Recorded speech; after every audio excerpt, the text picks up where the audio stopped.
1950年代的时候呢，在香港那边呢是有这个星洲米粉的。星洲米粉是从香港过来新加坡的。其实星洲米粉呢，其实炒米粉一样，但是它会加了一个咖喱粉。我找到新的资料了，我就派了我们古早味侦探过去那边了。Hello， 陆江，我现在人在吉隆坡的普渡。以前的米粉啊是手工的，米香味很好。到底今天我们是否能成功？断了。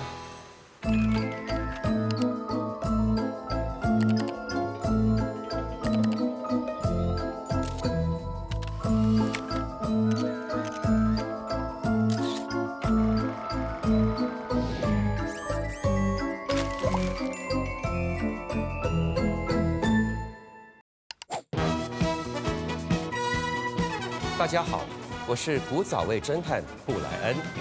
你知道吗？新加坡这个中文名称在历史上有着不同的称谓和写法，比如石勒坡、新国、新加坡等等。我们在1972年才有了正式的中文名新加坡。新加坡曾经有一个充满诗意的别称星洲，星洲米粉 （Singapore Style Noodle）。这一道美食里的星洲一词儿指的应该是新加坡吧？在本地，这是一道家喻户晓的美食吗？星洲米粉到底隐藏着怎么样的古早滋味？Sebastian， 这次呢，我们要还原的新加坡美食啊，不瞒你说，我活到这把年纪是个中年人了。我吃过的星洲米粉也只不过有那么一次。哎，那 Brian 啊，我是一个年轻人嘛，可是我在新加坡或出国，我会尝试这道菜。哎，你有问题呀、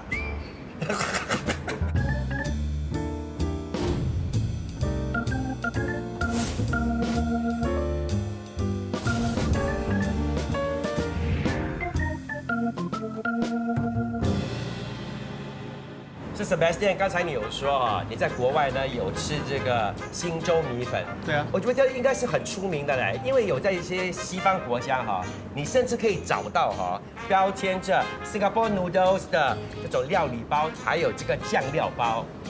我们试试看啦哈。好。我觉得我这盘对吗？它有一个很明显的这个咖喱味，里面用的这个虾啊、肉啊、菜啊，都跟我在国外吃的用的材料都大同小异。你在国外吃的是没有咖喱粉的、没有那么重。你的怎么样？跟你讲的差不多一样啊，它不咸，而它是偏甜。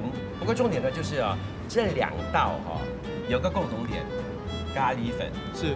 所以啊，古早味的这个星洲米粉呢，可能是会有这个咖喱的元素。的确有可能。那我们应该从哪里着手调查呢？弟弟，你放心好了，这次呢，我们到了这个国家档案馆呢，就找到这个录音档，里头呢就有这位厨师，他是香港人，在他的访谈当中，他有提到1950年代的时候呢，在香港那边呢是有这个星洲米粉的。然后他来到这边了之后呢，他也看到这个星洲米粉的这个改变。星洲米粉是从香港过来新加坡的。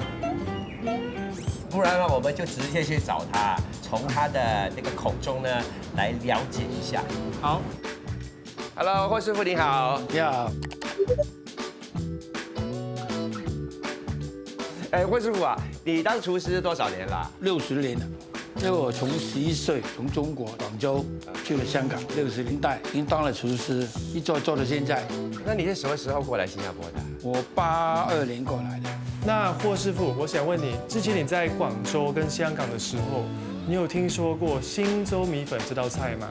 其实，在广州方面是没有星洲米粉，就炒米粉而已。但是我去了香港的时候才知道，哎，有星洲米粉。所以那个是在50年代的时候50啊。年都已经有了。那时候的星洲米粉是怎么样的啊？其实星洲米粉呢，其实炒米粉一样，但是它会加了一个咖喱粉。那你觉得哈，这个星洲米粉啊，是不是从这里传到香港，还是从香港那边传来这里的？其实星洲米粉就是从新加坡传去香港，很很多厨师来过新加坡，回去香港，有客人问：“对，你在新加坡做，我想炒个星洲米粉有没有啊？”他你要吃一定有的嘛。所以我们就放一些咖喱下去，就变成星洲米粉这样做法咯。所以后来又传回来新加坡。有可能这样子啊 ，OK。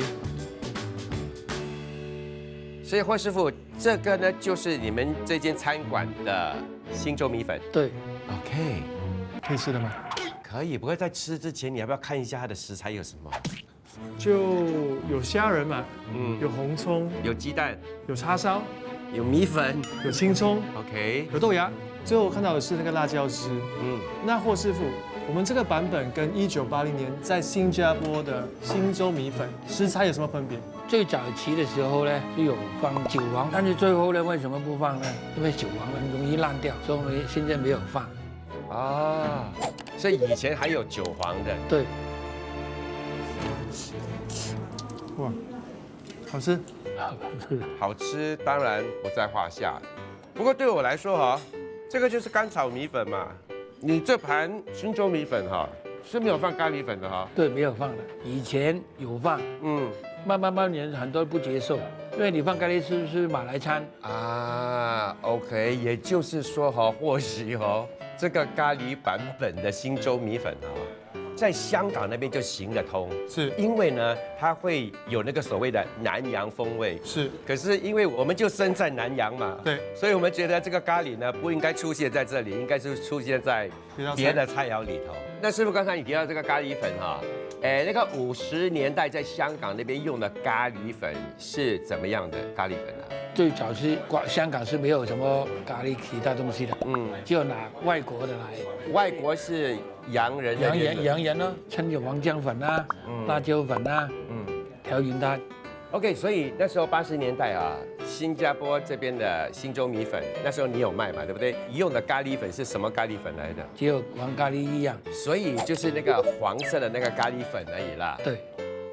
我们来了解它的那个整个步骤啦。你先干炒的米粉去炒香，需要放油吗？不需要。所以干炒了之后，你会把米粉放在一旁。对。所以第一个步骤当然就是下油，然后放鸡蛋、洋葱，然后就放其他料咯，然后你就放咖喱粉下去咯，然后后来才加那个米粉上去。对，最主要是你炒香的料。那师傅，我有一个小问题，带有咖喱粉的星洲米粉，你觉得是为什么会去到那些西方的国家？在外国也都可以找到星洲米粉。其实为什么呢？星洲米粉是变得有了名了嘛。所以当那些厨师他们移民到西方国家的时候，他们也把这道菜给带过去，就带过去了。带过去，然后只要是有亚洲人的地方，喜欢吃米粉的人有在的话呢，他们都有机会吃到这个星洲米粉。好，我可以继续吃了吗？可以，你整盘拿就吃都可以。他很喜欢吃米粉的，所以看他就是高高瘦瘦一条这样。我很明显的是比较喜欢吃好烦的。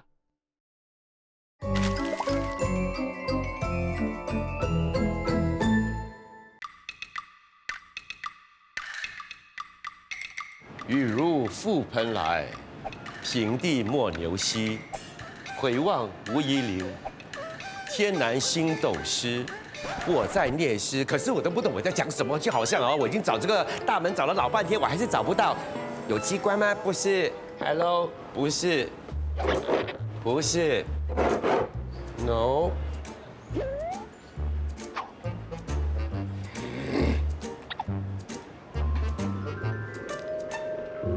哇！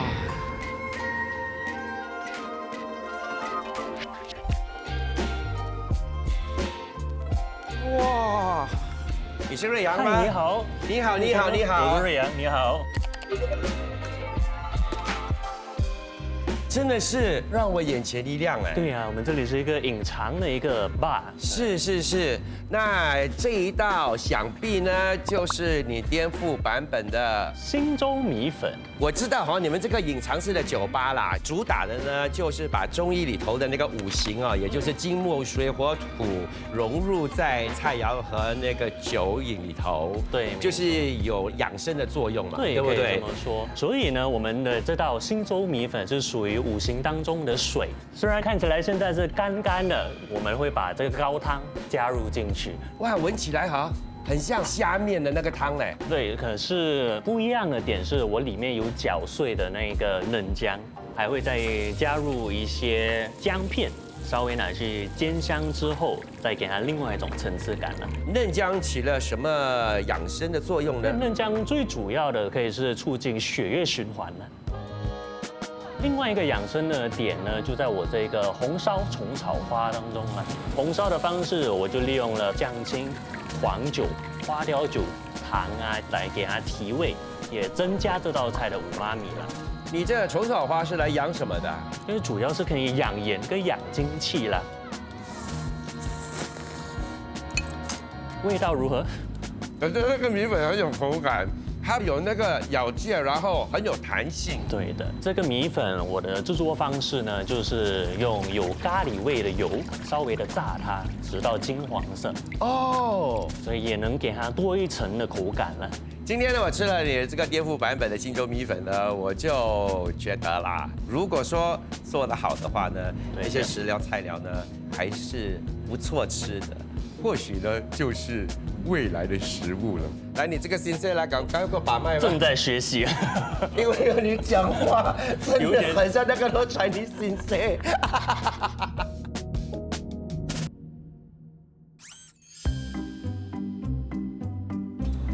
这边现在呢，我还是觉得啊，我们对这个新州米粉的这个古早味啊，还是不怎么了解啊。所以呢，我特地约了这个已经退休的粤菜师傅啊，让他来跟我们分享一下啊，他对这个新州米粉的认识。哎 ，Hello， 你们好。方师傅好。关师傅，好久不见，好久不见。你好，你好，你好，你好。来，请坐，请坐。哎呀，这边车位有限啊，何止有限了，很难找，对不对？对啊，为什么会找到这个地方呢？你问他了。是我找的。哦，你找的啊？对，因为我其实是这里的常客嘛。哦。然后我每次来这里呢，都会点一道菜，就是新州米粉。哦。其实他们这边是一个老字号的那个煮炒档口，1970年代呢就在那个 Old Havelock Road 那边做小贩。现在他们已经是第3代了，然后据了解，他们在1970年代就已经有开始售卖这个新州米粉。哦，那我就要问你了，匡师傅啊，你什么时候接触到这个新州米粉的？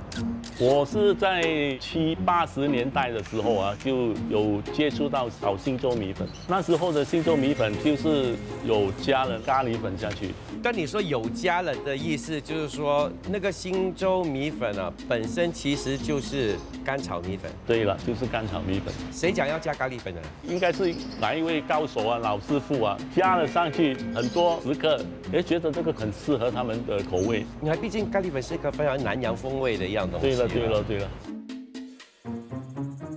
这个就是你习惯的啦。是，这是我每次来一定点的。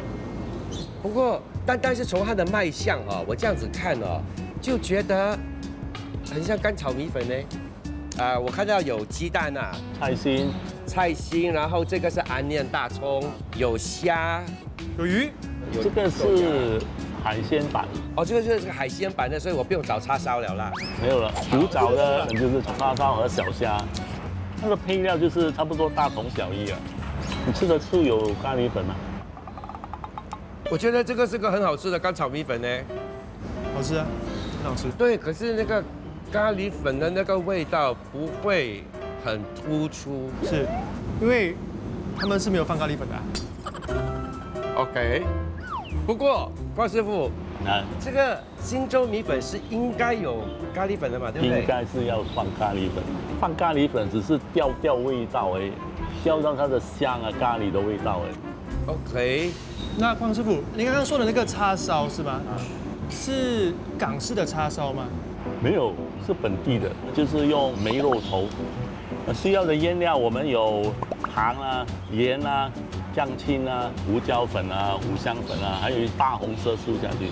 有趣的是，我们不可以用好的锅，因为叉烧有糖，它会粘住那个锅。所以不可以用好的锅来做那个叉烧。回来这个新州米粉啊，米粉很重要嘛，对不对？对对对，现在的米粉啊，跟以前的米粉有差别吗？差别太大了。以前的米粉啊，应该是好像现在的牙签这样粗的。哦，以前的是手工米粉，米香味很好。我就看过有些摊主哦，他们是用筷子。对对，用筷子来炒米粉，因为它不容易断。哦，OK。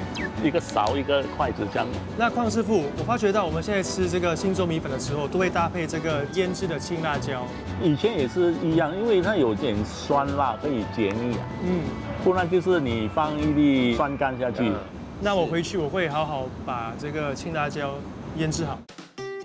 青辣椒切差不多2公分，吃的时候才有口感，就把那个辣椒籽筛出来，然后就放进玻璃瓶，加1茶匙的盐，3汤匙的糖，倒那个醋倒到那个辣椒的8分满就好。那个醋要用什么醋？以前就比较经济一点，就用那个白醋哦。现在如果我们自己吃的话，就用白米醋比较好了。盖好瓶子放冰橱，最好2天后你才吃。好，等一下回去我就开始腌制。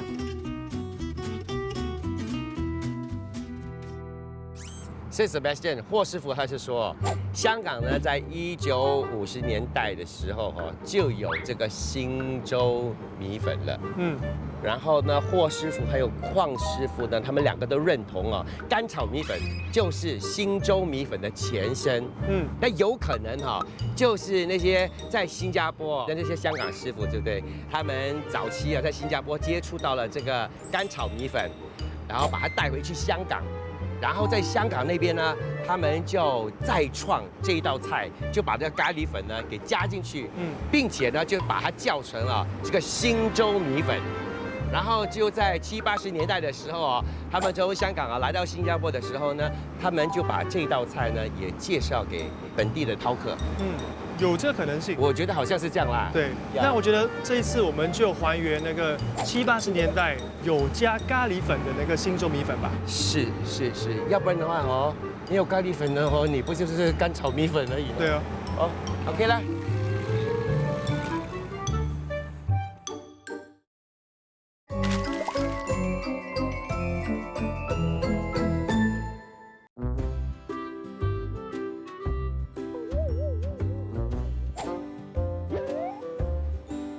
嘿嘿，嗨，哇，你很用功那个青辣椒腌的怎么样了？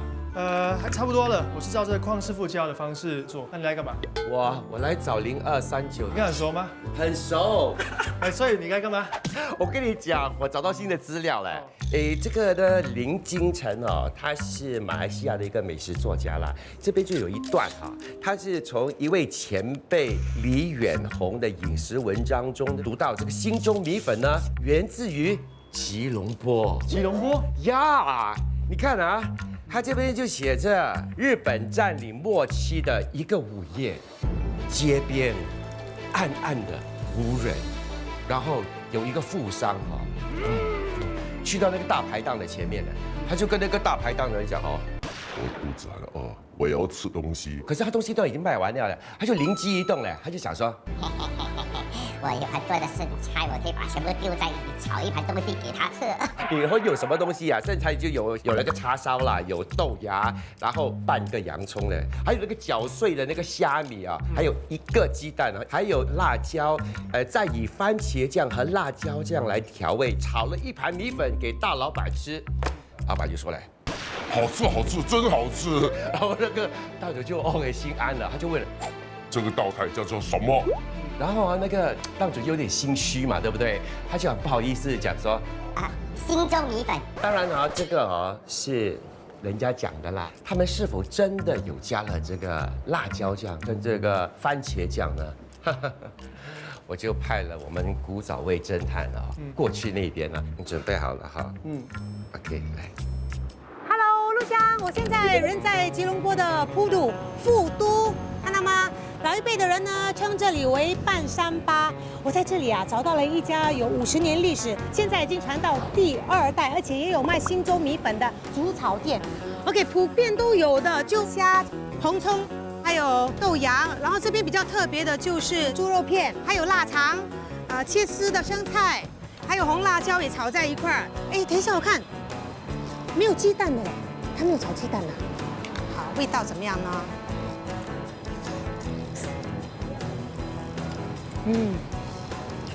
一口进嘴巴就知道它是用了很多的番茄酱，因为它是蛮酸的，酸甜的。还是去找老板娘确认一下，她到底是用什么酱来炒她的米粉。老板娘，请问你们的新州米粉哦，你是用什么酱炒的啊？这个Worcestershire sauce，茄汁，然后这个是糖醋哦，还有加糖醋啊？啊，对，难怪这么酸。酸甜的吗？啊这个新州米粉是，酸甜的啊，从来就没有用过辣椒酱吗？如果顾客要辣椒，我们可以放给他咯。哦，老板娘，你觉得新州米粉是源自于哪里？你觉得？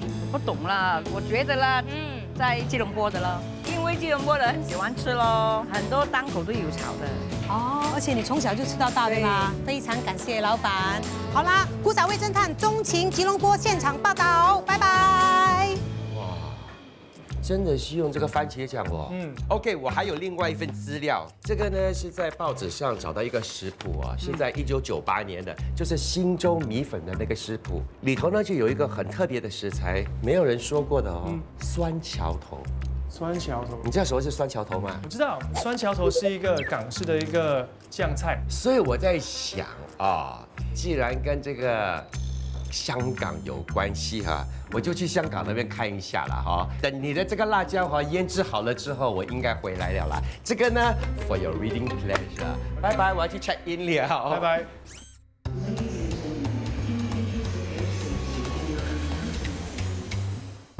你们应该知道我现在在哪里吧？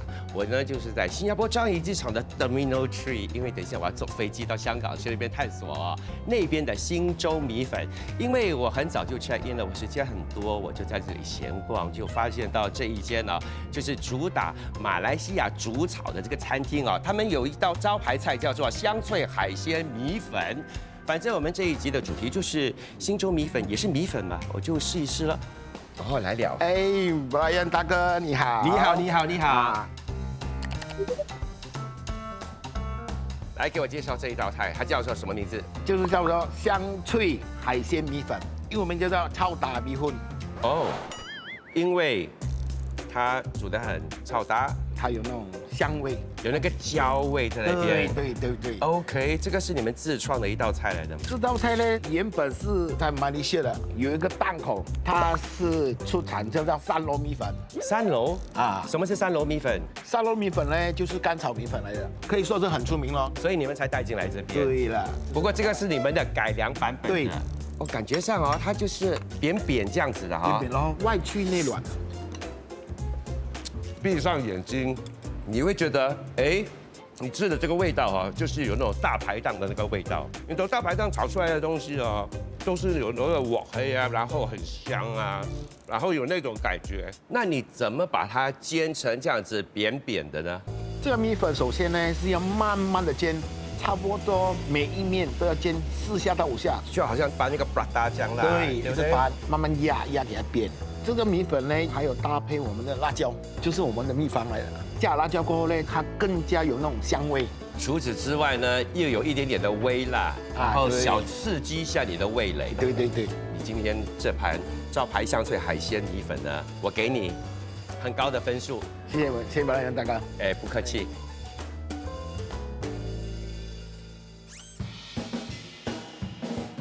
在新加坡哦，就有很多的老师傅跟我说，这个新州炒米啊，跟香港是有关的，所以，没有办法了，我就来到了香港了。希望呢，在这些历史悠久的茶餐厅啊，可以找到港式新州炒米的故事。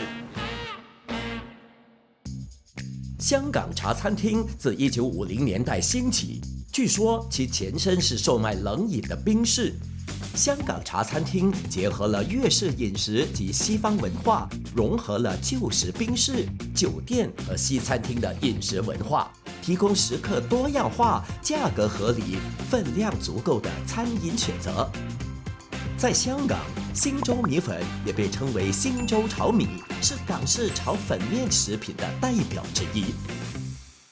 新华茶餐厅，感觉上这个应该蛮不错的。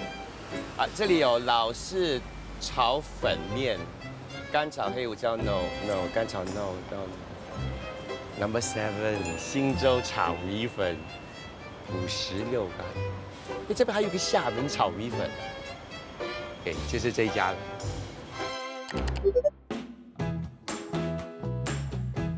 Hello， 老板娘你好。哎，我看到那边的那个老式炒粉面啊，第7号啊，新洲炒米哈，在香港的茶餐厅是不是很普遍的？是差不多每一间都有的。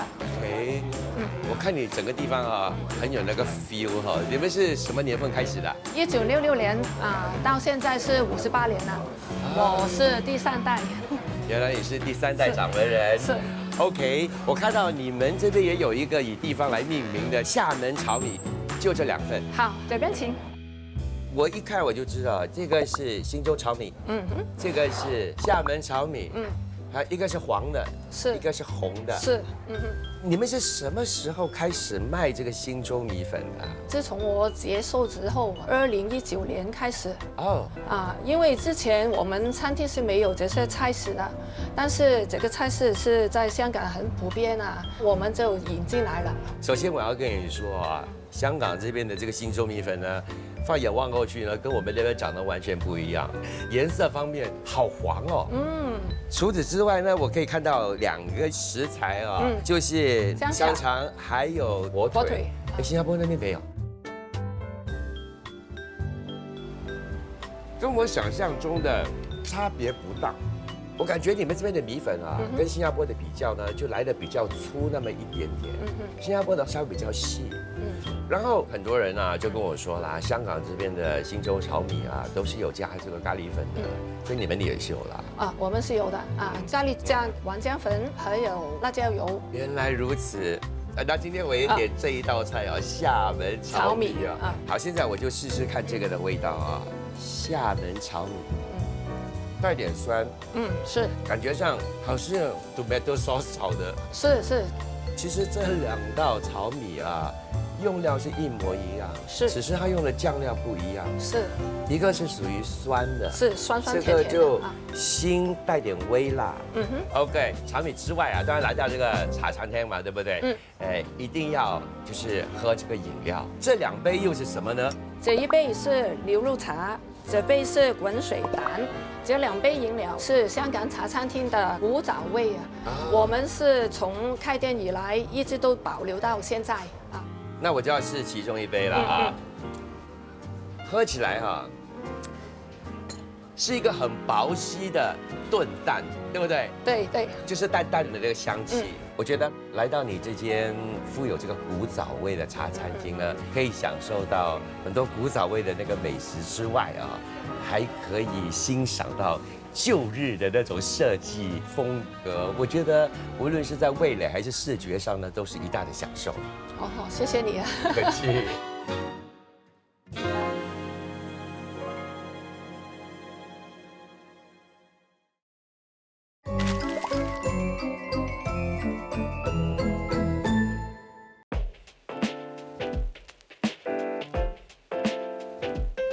我跟你们说，我超喜欢呢这间呢餐馆它的那个设计，我喜欢它的氛围，我喜欢它的 Art Deco styling。不要误会哦，我没有来错地方，我不是来到一间西餐馆，我来的呢是一间现代粤菜餐馆了。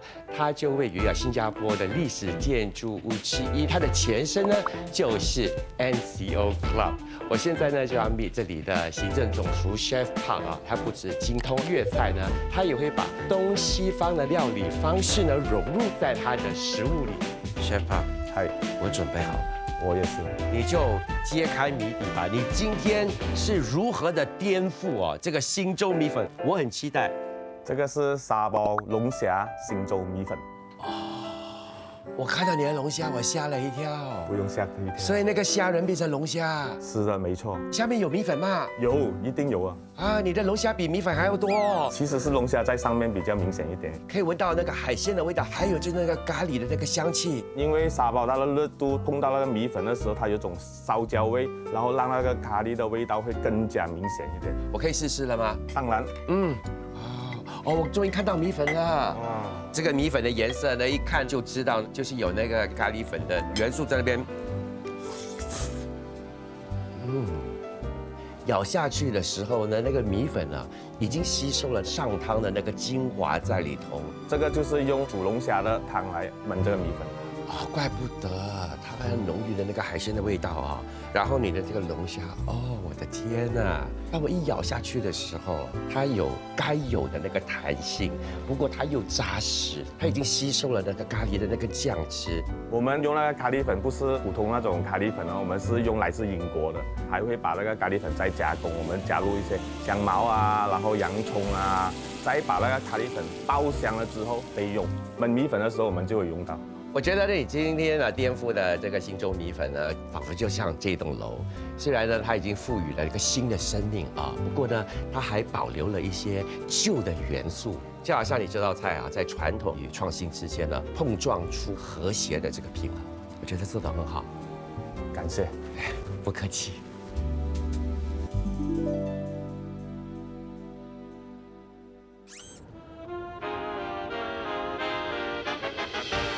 到了，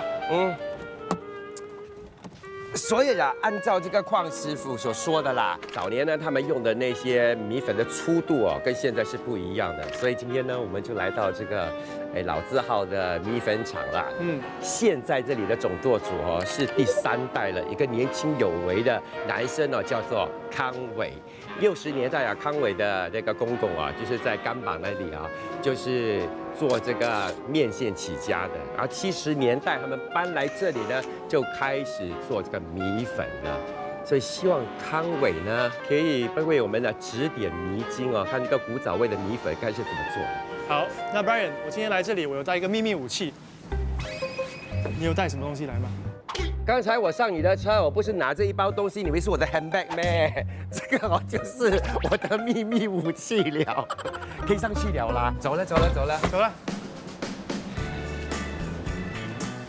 Hello， 康伟。Hello， 你们好。你好。谢谢你嘞，哇，今天真的是靠你了哈。我是没有亲手制作过米粉了，但是有听我的前辈和爸爸说过，所以我们可以尝试一下。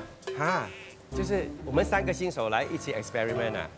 OK， 重点是，我们今天各自有带来秘密武器啦。那我今天的秘密武器呢，其实是这个果脆。把这个浸泡后的老米放在这个石磨磨成米浆，然后呢就把这个米浆放在一个过滤布，把那个多余的水分给释放出来，就成为了这个果脆。你要不要看我带来的秘密武器？你带什么来？这也是我今天第一次看到。如果没错的话呢，就用这个跟它压，没错，然后下来啊，就好像有一条一条这个米粉。OK， 所以先要做这个米团啊。米团怎么做这个米团呢？就先拿这个果脆，那么我们需要加适当的水，待会我们就会把2种粉加下去。第一个是玉米粉，第2个是硕鹅粉。可是多少也没有讲啦。反正你都没有做过，对不对？对，所以就是阿嘎啦。目前我们大部分的程序已经机械化了，是从把那个老米磨成米浆，我们就会有一个机器，它会把那个水挤压出来，就会变成这个果脆。那么一样的，我们也是会加这2种粉，加完这2种粉，就是让它们比较凝固，那么煮出来的米粉就会比较有弹性。所以你们也是会通过同样的这样的一个步骤啦。对，但是它是由机器来挤压出来，对，所以就不用再用人工。米团呢，大致上里面都已经就是揉好了嘛，就是然后你们就分成了一小撮一小撮，然后呢就把它放在这个蒸炉里头呢，这边呢给它蒸熟。主要蒸熟的目的是把它定型，定型后才可以把这些米团放进我们的那个容器来挤压出那个一条一条的米粉。康伟，此时此刻啊，你有没有什么东西你担心的？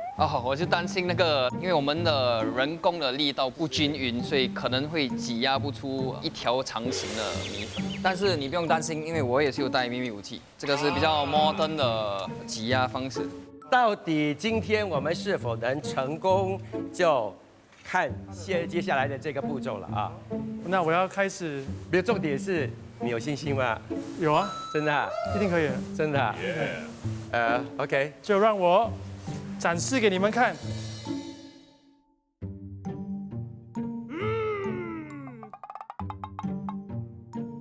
有出来吗？还没有。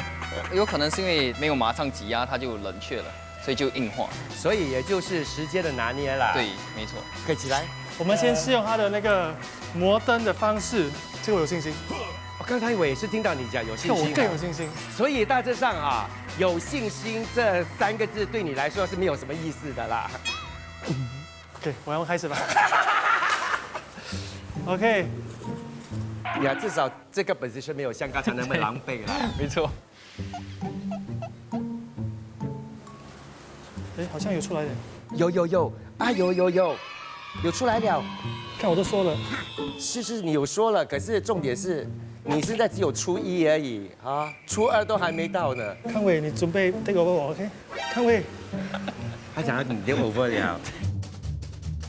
所以现在呢，发生大事情了，也发觉到呢，刚才呢有可能是，时间拿捏的不准，米团呢已经硬化了。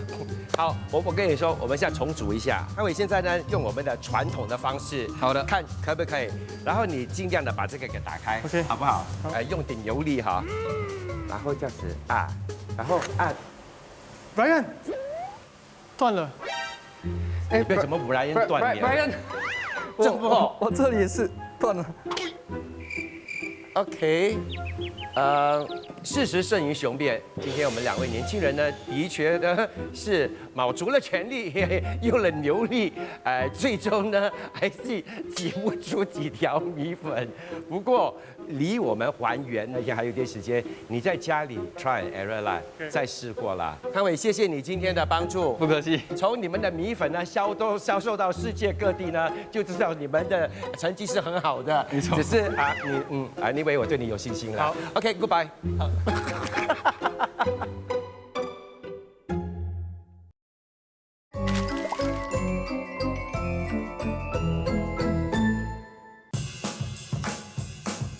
好，现在我们来到这个还原的这个环节了。我们决定了要还原的就是70到80年代的本地新州米粉，也就是说带有咖喱粉的。万事俱备，只欠东风，没有米粉。谢谢，再联络，拜拜。OK， 说米粉方面的话，我其实呢就研究到一个很有信心可以挤出米粉的一个方法。弟弟，你让我对信心这个字完全没有信心。我们来看吧。OK， 这个就是刚刚蒸好的这个米团。那上次我们不成功，原因是因为那个米团太硬了。是我需要马上放入这个新的这个秘密武器，然后把它挤出来。哇，不错不错，有长长的米粉出来啦。直到我们要的长度，我们就把它剪掉。OK， 可以了，剪。好，我们的米粉完成了。真的是条条皆辛苦。所以下个步骤，我们现在要做的就是叉烧。好，这个呢就是邝师傅指定的梅肉头。所以现在我们要准备我们的腌料，就像邝师傅所教的，酱青、五香粉、胡椒粉，糖很重要，是一点点盐就好。最后我们要将这个放一点就好。所以我们用了这个梅肉头，它带有一点那个肥跟瘦，所以吃起来会有点嫩嫩。哦 ，OK。我们放进去的时候，我们就让它腌大概3到4个小时。3到4个小时啊？是。炒一盘米粉不到5分钟，对啊，做那个叉烧要3到4个小时腌制。所以我觉得呢，其实呢，以前他们煮这个新州米粉的时候，他们通常应该会用就是冰箱里剩下的那些，比如说叉烧啊，一点剩菜啊，就拿下去炒。我不觉得他们是特地为了新州米粉而特地的去腌去烤这个叉烧，或许是这个样子。好，现在我们开始切那些食材了哈。今天的食材呢，都是根据我们霍师傅所说的。是豆芽就不用切了，豆芽就麻烦你帮我拔头拔尾。我最讨厌拔豆芽的。所以大致上很多东西我们都打算把它给切丝哈，就要根据米粉的那个条状嘛，对不对？好，那现在我要切的就是那个酸荞头。我觉得那个酸荞头是蛮有趣的啊，因为到目前为止，没有一个师傅有说有酸荞头。对。不过在报章的那个报道啊，就是有那个酸荞头在里头。是。然后现在你切的这个韭黄啊，以前早期呢，他们是有放这个韭黄的，一定要切丝，因为它的味道很重。你那里拔到怎么样了？我讲咯，你拔了这么久，只拔这样？因为我一直跟你讲话吗？你可以同时做，同时讲。可是啊，我一定要抬头哈，看着镜头嘛，对不对？不然哦，很没有礼貌嘛，再跟你们讲话呗。食材都已经切好了，现在你可以开始又煎又焖你的叉烧了，对不对？是哪一个师傅说要很烂的锅哈？邝师傅是吗？邝师傅对。这个锅呢是从第一系列的古早味侦探一直到今天，所以也算是老锅。油已经热了啊，所以我要放那个叉烧了。干嘛要这么远？啊？邝师傅说，这个叉烧煎了意面之后，把它反过来之后呢，就把剩下的汁倒进去啊，然后转小火，然后慢慢的焖20-30分钟。焖好了之后，我们就会把它切条。重点是你一切下去的时候，里头是非常的多汁的。好，我们现在切好了，我们就可以准备炒我们的米粉了。很好啊。所以我们的第一个步骤呢，就是干炒这个米粉啊。霍师傅说完全不下油，你就把所有的米粉跟它下到完，然后我在这边给你煽风点火。所以我们会用筷子，原因是因为我们不要那个米粉断掉。是啊，你看有烟出来了啊。对了，其实这个部分呢，就最主要是把它的那个水分给炒出来，给它干掉。要炒到它有点小焦，你知道吗？它已经很干了，它已经有点脆了。我觉得也差不多了啦。搁在一旁备用。是。来，开始炒料。哇，very exciting。OK， 我们先下猪油。OK。好了之后，我们又开始炒鸡蛋，然后才炒我们的那个料。再炒这个当鹅，对吧？我们先调我们的酱料。OK。所以你这次买的这个咖喱粉就是纯粹就是那个咖喱粉的，不是那种预先调配好for鸡肉鱼肉的哈。是，大概1汤匙。1汤匙。接下来呢，我们就放糖，盐少许。OK。胡椒粉，然后酱青。可以帮我加一点油吗？加油，快点加油！中间加一点油。OK， 够了。对，炒完下了之后，我们会加我们的叉烧，我们就会加我们的酱汁，把它炒均匀，米粉一下就会吸收到那个酱汁。咖喱粉的味道还蛮不错的哈。对，因为刚才我们的米粉已经先把它炒得比较干一点嘛，对不对？所以呢，当你把它加入这些配料跟酱汁的时候，它就很容易吸收，你知道吗？现在可以麻烦你帮我拿一下那个豆芽，是青葱，我觉得可以多一点，韭黄就不要这样多了。好，很香嘞。我觉得颜色来讲的话呢，还蛮漂亮的，可以了啦。可以了吗？可以这样直接吃嘛。现在马上吃，大排档就是直接来的嘛，对不对 ？OK。那，